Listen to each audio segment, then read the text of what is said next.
கிராமத்து கோயில்லாம் 7 பெண் தெய்வங்கள் வரிசையா உட்காந்துருப்பாங்க பார்த்துருக்கீங்களா? அவங்க யார்தான்னு சிந்திக்க போறோம். வாங்க காணொளிக்குள்ள போலாம்.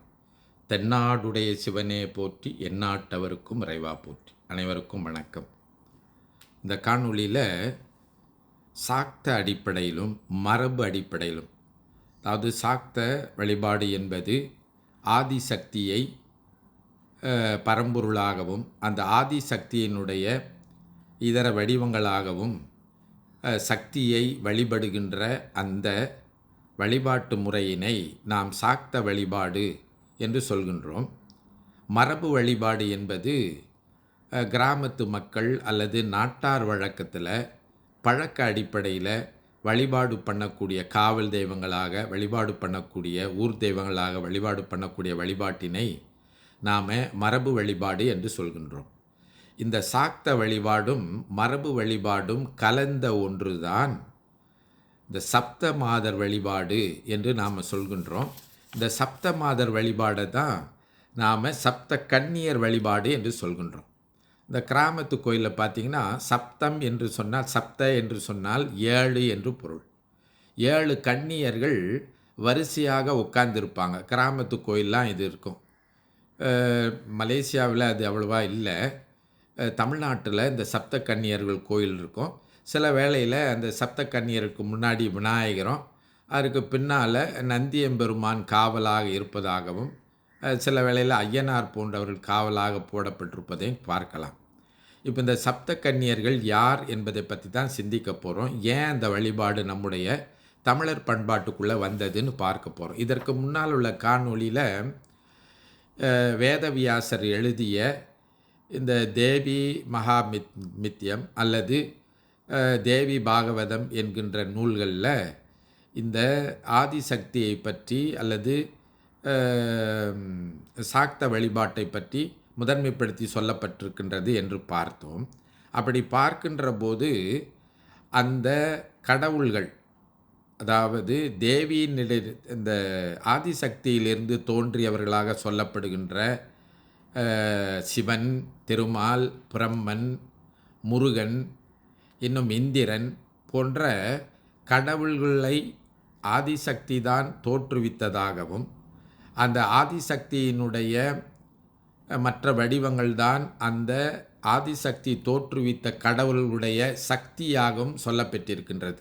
அந்த அடிப்படையில் தான் இந்த ஆதிசக்தி தோற்றுவித்த ஆண் கடவுளுடைய சக்திகள் 7 பேரை சப்த மாதர்களாக, சப்த கன்னியர்களாக நாம் அந்த கிராமத்து கோயில்களில் பார்க்குறோம். அந்த வகையில் இரத்தபீஜன், அந்தகாசூரன் போன்ற அரக்கர்களை அழிப்பதற்கு ஆதிசக்தி, துர்க்கை, காளி போன்ற தெய்வங்களை எல்லாம் தன்னிடத்திலிருந்து தோற்றுவித்தாள்னு பார்க்குறோம். அப்படி அவர்கள் துர்க்கை, காளி போன்றவர்கள் இந்த சூரர்களை அழிப்பதற்கு துணையாக சிவபெருமான், திருமால், பிரம்மன் போன்றவர்களிடத்திலிருந்து சக்திகளை வெளிப்படுத்தினாள் அப்படின்னு நம்ம பார்க்குறோம். அந்த சக்திகளை பார்க்கின்ற போது ஒன்றாவது பிரம்மனிடமிருந்து பிராமி என்ற ஒரு சக்தியும், சிவபெருமானிடத்திலிருந்து மகேஸ்வரி என்ற ஒரு சக்தியும், முருகனிடமிருந்து கௌமாரி என்கின்ற ஒரு சக்தியும், மகாவிஷ்ணுவிடமிருந்து வைஷ்ணவி என்கின்ற ஒரு சக்தியும், வராகமூர்த்தியிலிருந்து வராகினி அல்லது வாராகி என்கின்ற ஒரு சக்தியும், இந்திரனிடமிருந்து மகேந்திரி அல்லது இந்திராணி என்ற ஒரு சக்தியும், ருத்ரனிலிருந்து சாமுண்டி அல்லது காளி என்கின்ற சக்தியுமாக 7 சக்திகளை ஆதிசக்தி உண்டாக்கினால் அவையே சப்த கன்னியர், சப்த மாதர்கள் என்று ஆகி நின்று இந்த அசுரர்களை அழிப்பதற்கு அல்லது அரக்கர்களை அழிப்பதற்கு துணை நின்றது என்று இந்த தேவி பாகவதத்தில் அல்லது தேவி மகாமித்யத்தில் சொல்லப்பெற்றிருக்கின்றது.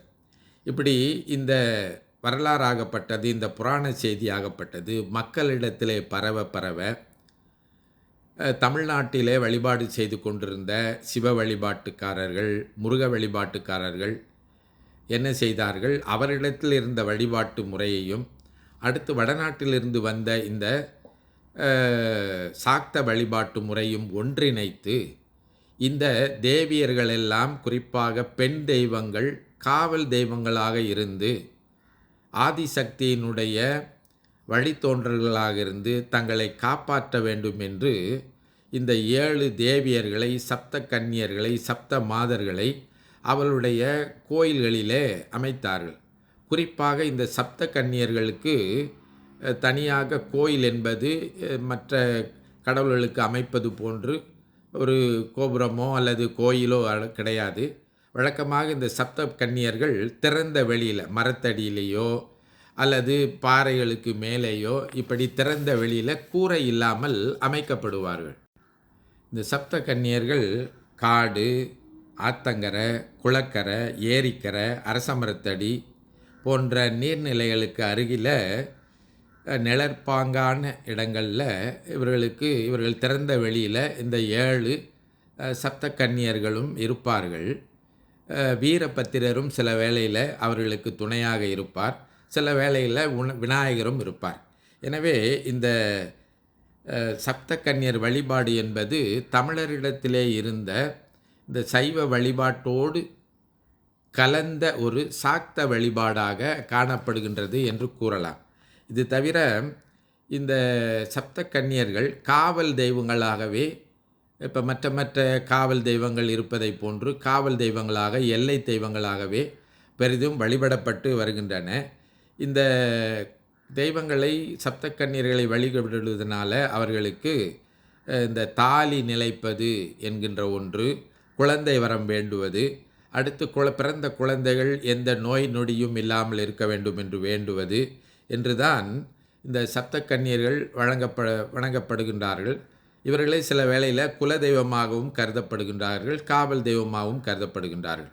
எனவே இந்த சப்த கன்னியர் வழிபாடு எனப்படுவது மரபு வழிபாடாக இருக்கின்றது. இவர்களுக்கு பொதுவாக பொங்கல் வைத்து, பட்டுப்பாவடை சாத்தி, வளைகாப்பு நடத்துவது போல வளைகளெல்லாம் அந்த சப்த கன்னியர்களுக்கு படைத்து, எலுமிச்சை போன்ற கனிகளை படைத்து இந்த சப்த கன்னியர்கள் வழிபாடு அமைந்திருக்கின்றது. எனவே இந்த சப்த கன்னியர்களை பார்க்கின்ற போது இது சைவமும் சாக்தமும் கலந்த ஒரு சக்தி நிலை வழிபாடு என்பதை நாம் புரிந்து கொள்ள வேண்டும்.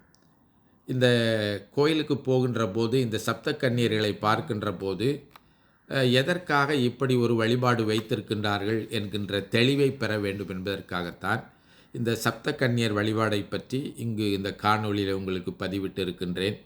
இது பயனுள்ளதாக அமையும் என்று எதிர்பார்க்கின்றேன். தென்னாடுடைய சிவனையை போற்றி, எந்நாட்டவருக்கும் இறைவா போற்றி. திருச்சிற்றம்பலம்.